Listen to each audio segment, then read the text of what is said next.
낮은 자세로 바라보며 집중 타격합니다. 뉴스 로우킥. Yoga fire.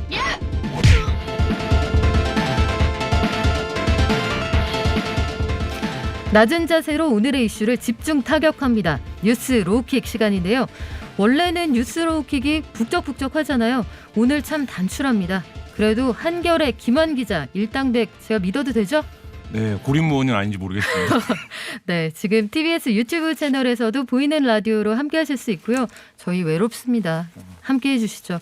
여러분 의견도 기다립니다. 무료로 이용할 수 있는 TBS 앱, 짧은 문자 50원, 긴 문자 100원이 드는 샵 0915, 0951이죠. 0951, 95.1MHz 많이 보내주세요. 그러면 오늘의 이슈 문 열겠습니다. 내일 이르면 2차 개각 있을 수 있다. 이런 얘기 나오잖아요. 네. 김한 기자가 보시기에는 이 윤석열 검찰총장의 직무복귀 사태를 수습할 카드로 2차 네. 개각을 한다. 이러면 한 적어도 중폭이 될 거다. 이런 얘기 나오는데 전망이 어떠세요? 시기나 폭에 대한 전망은 좀 엇갈리고 있는데요. 일단 이제 한 4개 안팎의 부처에 대한 개각과 청와대, 그러니까 대통령 비서실장과 김상조 정책실장을 핵심으로 하는 청와대에 대한 인적 쇄신이 있을 거다. 이거를 이제 오늘 아침 일간지들이 일제히 보도를 했고요. 일단 뭐 개각은 기정사실일 것 같은데 폭이 어느 정도 될지 뭐 이런 부분들은 조금 지켜봐야 될 것 같습니다. 네, 아직 모르겠다는 말씀이죠? 그렇죠. 예, 이 문재인 정부 들어서 개각이나 하마평이 거의 맞은 적이 없습니다. 그러니까요. 저도 10중 8구는 예전에 기자들이 전망을 맞췄었는데 이번에는 참 예측하기가 어렵다 이런 생각도 들고요. 아무래도 가장 이목이 집중되는 건 역시 추미애 장관이 교체되느냐, 언제 교체되느냐, 후임은 누가 올 거냐 이 부분 아니겠어요? 네. 법무부 일각에서는 어떤 얘기가 나오나요? 일단 본인은 사의 표명을 했는데 지금 이제 징계가 윤 총장의 주장이 받아들여지면서 사실상 이제 징계를 하고 이제 본인은 물러나겠다는 의사를 밝혔던 건데 조금 스텝이 꼬여버렸죠. 그리고 오늘 이제 뭐 이따가 얘기하겠지만 공수처장 후보 추천위원회에서 후보를 최종적으로 압축을 하면서 어쨌든 뭐 검찰 개혁이라고 이른바 일컬어지던 과정들에 대한 소임은 다 했으니 물러나시는 게 아니냐 이런 전망이 지배적이었는데 뭐 페이스북에 글을 올린 걸 두고 또 어떤 언론들은 본인이 유임을 원하는 게 아니냐 아직 그날이 오지 않았다라는 의미라고 한다면 추 장관 인스펙 네, 뭐 이런 얘기도 나오고 있는데 지금 뭐 언론들은 구체적으로 박범계 더불어민주당 의원 그리고 검사 출신이죠 소병철 민주당 의원 정도를 후보군에 올려놓고 얘기를 하고 있는 상태이긴 합니다. 그렇군요. 박범계 의원 얘기가 계속 나왔단 말이에요. 네. 이 하마평에 계속 올랐던 인물인데 법무부 장관 후보로 거론되기는 했습니다만 이게 꽃길만은 않을 거란 말이죠. 본인이 원해서 올지 그렇다고 관료 출신이 이 상황을 수습할 수 있을지 잘 모르겠는데 박범계 의원이 법무부 장관으로 올 가능성은 어떻습니까? 일단 뭐 이 정부에서 추진했던 검찰 개혁에 그 한 스피커로 큰 스피커로 활약을 하셨던 분이기 때문에 그렇죠. 그러니까 전체적인 어떤 연장선상 측면에서 보면 이제 임기가 1년 좀 넘게 남았는데 그 지점의 관리 측면에서 보면 뭐 박범계 의원이 할 수도 있겠다. 당내 인사들 중에서는 뭐 네. 이런 생각도 드는데 그러니까 이분이 어쨌든 뭐 정치적으로 호불호가 분명하신 분이고 지금까지 법무부와 검찰의 갈등 국면에서 한쪽의 입장을 주로 이제 치우쳐서 옹호를 하셨던 분이라 그런 부분에서 사실 이번 법무부 장관 같은 경우에는 검찰 조직과의 어떤 검찰 조직을 수습하는 역할 그리고 검찰 조직을 좀 추스리는 역할을 해야 되는데 그런 부분에서 어떤 메시지 시그널이 될 거냐 이런 부분에서는 좀 평가가 엇갈리고 있는 것 같습니다. 그렇다면은 어떤 법무부 장관이 오느냐, 출신이 어디냐에 따라서 정부가 강공 드라이브를 이어갈지 검찰과의 관계 개선을 모색할지 좀 파악해 볼 수가 있을 것 같은데 청와대 참모진 개편도 관심거리입니다. 일단 노영민 비서실장을 비롯해서 다수가 교체 대상이 될 수도 있다. 이런 얘기가 나오는데 노영민 비서실장은 다주택 논란에 휘말리면서 사실 대통령에게 네. 부담이 좀 됐다. 이런 평가도 있었고 본인이 그래서 그만두겠다는 의견도 냈었잖아요.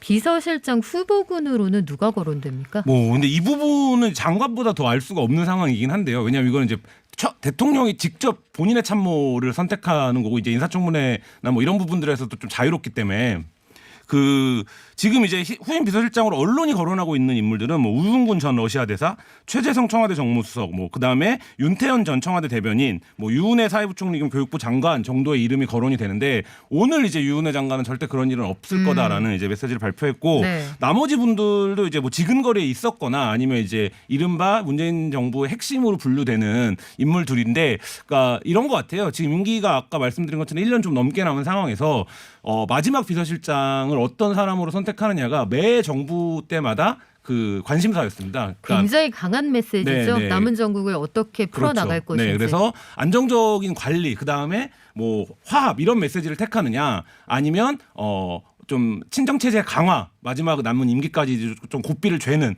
이런 인물을 택하느냐, 이제 그 선택에서 지금 뭐 이름들이 좀 엇갈리고 있는 것 같습니다. 그렇군요. 특히 그 부동산 정책에 관심이 많습니다. 아마 대부분 청취자들도 부동산 정책이 앞으로 어떻게 될 거냐, 그리고 내년 그 재보선도 결국 서울시나 부산이나 부동산 정책 관련해서 이게 당락을 가를 사안이 될 거다, 이렇게 보는 분들이 많으실 텐데, 김상조 정책실장은 어쨌든 청와대 대표적인 경제통이란 네. 말이죠. 김상조 실장을 교체하면서 현 정권의 정책 기조가 살짝 바뀌지 않겠느냐, 이런 전망도 나오는데 어떻게 보세요? 그러니까 국토부 장관을 교체하면서 김현미 장관에서 이제 변창흠 장관을 지명을 하면서 정책의 어떤 연속성 같은 것들을 굉장히 강조를 했기 때문에 사실 이제 그 부분에서의 큰 변화는 이제 없을 거라고 보고요. 그다음에 남은 시간이 어떤 변화를 추동할 만큼의 시간이 아직 남아있지 않기 때문에 지금 근데 어쨌든 최근 몇 개월 동안 집중적으로 좀 경제 정책에 있어서의 어떤 혼선, 무능 이런 것들이 좀 드러났기 때문에 이 부분을 혁신한다라는 의미에서 지금 이제 김상조 정책실장은 단순히 뭐 정책실을 맡고 있는 게 아니라 문재인 정부 정책의 어떤 골간, 그러니까 그를 만들었던 분 중에 한 명이기 때문에 디자이너였죠. 네, 그렇죠. 그러니까 네. 그 부분에서 김상조 실장을 교체하는 것 자체가 어떤 이제 메시지이긴 할 텐데, 그게 지금까지 추진해온 정책 전반의 어떤 방향 전환이나 이런 거를 담을 인사는 아닐 것으로 보입니다. 그렇군요. 김상조 정책실장은 사실 중요한 정책적 이슈가 있을 때 해당 부처 장관 대신에 그렇죠. 스피커로 네. 등판한 적도 많았기 네. 때문에 김상조 실장의 거취가 어떻게 될지도 궁금해지고요. 아무튼 개각이라는 건 분위기를 쇄신해보자, 이런 네. 얘기잖아요. 새로운 피를 수혈해서 국정전환의 계기를 만들자는 건데, 개각이 이루어진다 하면 김한 기자는 어떤 부분을 좀 기대하고 계세요? 일단 국면을 수습하는 개각이 되려면 뭔가 그 인사 자체가 탁 치는 맛이 있어야 돼요. 그러니까 사람들이 볼 때 톡 쏘는 맛. 그렇죠. 저 사람이 해? 이런 것 자체가 어떤 기대와 긍정을 불러일으킬 수 있어야 되는데, 안타깝게도 지금 이제 거론되는 인물들은 그렇게 좀 어떤 새로움, 신선한 이런 이제 이름들은 아닌 것 같아요. 탄산의 비중이 너무 적습니까? 네, 그렇습니다. 그렇기 때문에 그러니까 이 인사는 언제나 이 인물 자체가 메시지거든요. 근데 지금 이제 언론에서 나오는 것처럼 너무 이제 풀이 좁은 거 아니냐. 그러니까 늘 나오던 이름들이 또 나오고 나오던 이름들이 또 나오고 이런데, 그러니까 지금 아직 인사가 난 게 아니어서 네. 뭐라고 평가하기는 어려운데, 지금 이제 길게 이어졌던 국면에 대한 어떤 피로감을 수습하기 위해서 대통령도 이제 사과를 입장을 밝히면서 한 챕터 넘어가자, 이런 이제 의지를 좀 보인 것으로 저는 읽었는데요. 그러려면 지금 거론되는 인물보다는 좀 더 참신한 인물이 기용돼야 되지 않을까 싶습니다. 네, 사이다가 필요하다는 얘기 좀 네. 새겨 들을 필요가 있을 것 같네요. 그 와중에 온 문자 하나 읽어드릴까요? 9610님, 여왕님 드디어 한 자리 꽤 차셨네요. 축하. 아니요. 비정규직입니다. 임시직이에요. 다음 주까지만 이승원 씨가 안 나오고요. 이승원 씨 건강에는 전혀 문제가 없습니다. 건강히 돌아오실 거니까요. 자가격리 끝나는 대로 이승원 씨가 다시 돌아온다는 말씀 드리고요. 9414님 감사해요. 박연미 씨 일주일 방송이지만 응원드려요. 2주일이에요. 다음 주까지 제가 있습니다. 다음 이슈로 넘어가 볼게요. 네. 오늘 여론조사 결과 또 나왔습니다. 네. 이거 주간 단위로 하는 거라 시계열로 비교가 가능해서 더 의미가 있는 건데, 네. 문재인 대통령의 지지율이 여당이 보기에는 좀 걱정스러운 수준으로 나왔다면서요? 네. 그러니까 마의 40%라고 불렀었는데요. 이 40% 구간에서 한참을 빠졌습니다. 오늘 36.7%가 나왔는데요. 여론조사 전문기관 리얼미터가 YTN의 의뢰로 실시한 12월 4주차 주간 집계 결과입니다. 2.8포인트나 지난주에 비해서 무려 내렸는데요. 그러니까 매우 잘함이 21.8%였고 잘하는 편이다가 이제 14.9%였습니다.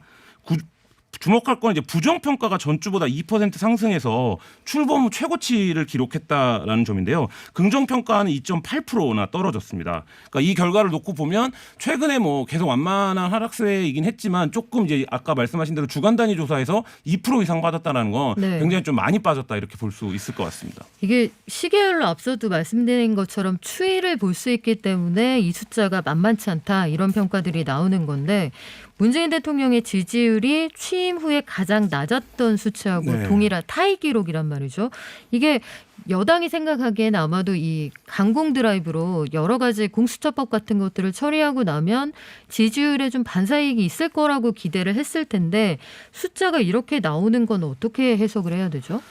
일단은 뭐 세 가지 축이 있다라고 보이는데요. 그러니까 지금 이제 언론이라든지 여론의 관심은 검찰 개혁이라든지 공수처라든지 이런 이제 이른바 사법기관 개혁 문제에 집중되어 있지만 사실 여론조사의 지표들을 보면 민심은 지금 좀 K 방역이 뭔가 흔들리고 있는 건 아니냐. 그러니까 지금까지 문재인 대통령의 지지율을 지탱해왔던 한 축이 K 방역이었는데 최근 들어서 이 K 방역이 좀 흔들리고 있는 게 아니냐. 그래서 정부 보건당국의 대처가 좀 한 발씩 늦어지고 있는 상황. 이 부분에 대한 우려. 그 다음에 뭐 집중적인 공세가 아직도 이어지고 있는데 이 백신 문제. 그러니까 그리고 이게 언론의 공세라고만 하기에는 조금 그런 측면이 있는 게 사람들이 실제 이제 눈으로 다른 나라 사람들이 백신을 맞는 걸 보고 있거든요. 그러면 이제 당연히 우리는 언제 맞는 거냐 이런 이제 생각이 나올 수밖에 없고 그리고 이제 뭐 몇 개월째 이어지고 있는 랠리입니다만 부동산 가격이 여전히 잡히지 않고 있는 그리고 이게 뭔가 긍정적으로 전환이 되겠다라고 하는 메시지가 국토부 장관 교체를 통해서 나왔어야 되는데 국토부 장관이 오히려 다른 이제 잡음을 일으키면서 네. 사실 이제 그 부분도 완전히 죽어버린 이런 게 좀 반영된 게 아닌가 싶습니다. 네, 청문 보고서도 채택이 돼서 다음 주에 어떻게 반영될지 궁금한데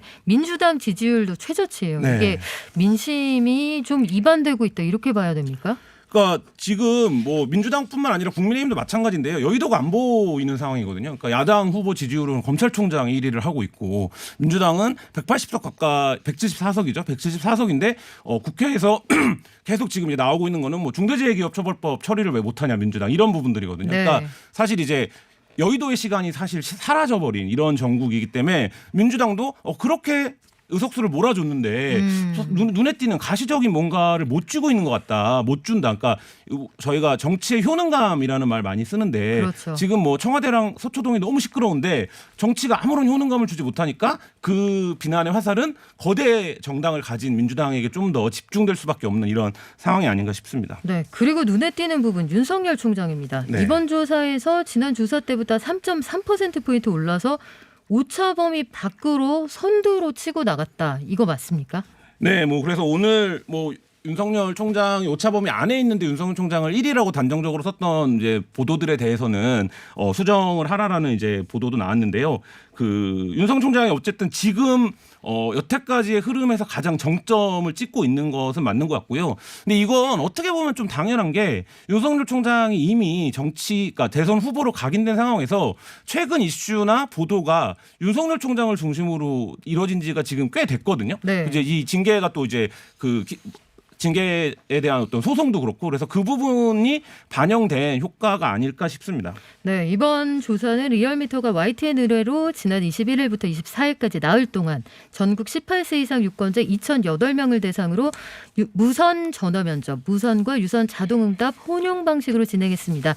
응답률 4.6%, 표본 오차는 95% 신뢰 수준의 플러스 마이너스 2.2%포인트입니다. 이 자세한 내용은 중앙선거여론조사심의위원회 홈페이지 등에서 참고하시면 되고요. 공수처장 얘기 마지막으로 해볼게요. 네. 시간이 얼마 안 남았는데 네. 2명이 최종 후보로 지금 거론이 되고 있네요. 네, 최종 후보로 2명이 압축이 됐는데요. 김진우 헌법재판소 선임 연구관과 이건희 국민권익위 부위원장이 추천이 됐습니다. 두 후보는 모두 이제 변협에서 대한변호사협회죠 추천한 인물인데 문재인 대통령이 이들 중 한 명을 이제 처장 후보로 지명하면 국회가 인사청문회를 거쳐 공수처장 임명이 됩니다. 변협이 추천한 후보를 파이널 라운드에 2명 다 올렸다는 건 그래도 상대적으로 중립적으로 추천한 후보들이다. 이 부분을 강조하고 싶었던 걸까요? 그것도 그렇고요. 그러니까 네. 서로가 그러니까 예를 들면 배척을 그렇죠. 해나갔겠죠. 김한 안 돼, 네, 박영미 그런 안 식으로, 돼. 네. 그러면 이승원 씨가 되는 네, 거죠. 그런 것처럼 네. 최대한 어쨌든 그 부분들을 제외하고 맞설 수 있는 부분 공통 분모로 뽑은 게 이제 변협에서 추천한 후보들이 아닌가 싶습니다. 이게 그 사퇴했던 야당 측 위원회는 누가 임명됐고 순탄하게 이 과정이 진행이 된 건가요? 그러니까 이 과정 자체가 시끄러웠던 거에 비하면 사실 많은 분들이 관심을 좀 안 두시는데요. 야당 의원이 한번 사퇴를 했죠. 그래서 네. 한석훈 교수를 새로 임명을 했고 이 한석훈 교수와 이현 변호사 역시 야당에서 추천한 추천위원인데요. 오늘 이제 중도 퇴장을 했습니다. 국민의힘에서 추천한 한석훈 의원은 심사 대상 추가 제시 및 자료 요구 권한이 새롭게 행사돼야 된다. 내가 이제 새롭게 왔으니 그리고 법이 개정이 됐으니 이런 얘기인데 이제 간단히 얘기하면 후보자를 재추천하자 이런 얘기인데 사실 이제 받아들여지지 않았고요.